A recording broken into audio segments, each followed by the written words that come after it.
All right, so here's a look at this olive tree that we just got set up here in the living room. And one of the first things you're gonna notice is down here, there is a pot that's already gonna be pre-built into it. So you can get this set up right away and go ahead and use it. Or if you wanted to upgrade it and put it into a bigger pot, I would just put this kind of inside of it and then fill it up with maybe some more rocks or some moss or something like that. But you could see it's ultra realistic.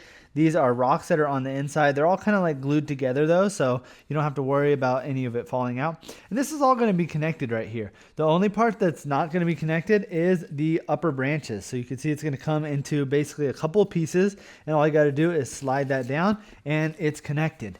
Then the other thing you're going to notice is if you look up here, these branches right here, you're not able to move, but these smaller stems you are. So you can kind of move this and maneuver it around just depending on what direction you want everything to be in. So if you want this to be taller, then you can make sure that this is all straightened up. Or if you want it to be wider, you can pull all these down and make it look a little bit more bushy. The look of this is really natural and really realistic. So if you take a look up close, you can see that it's got a very dark leaf on the front and then a light leaf on the back. Then you've got these yellowish, greenish stems. Then you've got your olives on here as well. And I really like this because a lot of the other ones that I have seen in person at people's house, they look not realistic, and this one actually is very ultra realistic. So that's something that we were really going for. Is we have a lot of real plants in our house, and we wanted to make sure that this one doesn't stand out as being like a super fake obvious plant.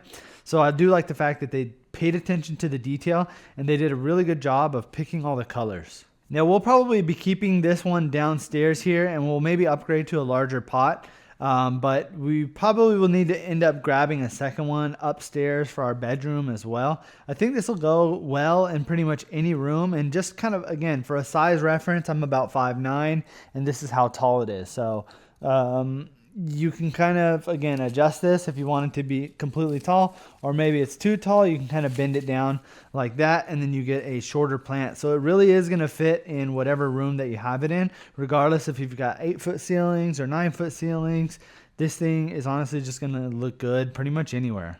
It is pretty easy to just pick up and move around. Just make sure you're not picking it up here at the top, or you're going to pull the stems out. What you'll do is just grab down here at the base, and then you can lift it and move it around just like this. So really easy to move. You can just kind of do it with one hand. It is lightweight, but it does have a good amount of weight down here at the base, so it's not going to tip over. You can also add a plant stand to this as well. So if you want to put in maybe like a wooden plant stand underneath here, you can kind of raise this up, and maybe that's what we'll do instead of a pot. We could actually raise this up higher and get it close to the ceiling, and I think that'll really give it a better look. So if you're looking for a very realistic olive tree, something that looks good, the colors are correct, and it's honestly nice and bulky, not like those other ones on Amazon that are really thin, then I would definitely recommend picking one of these ones up.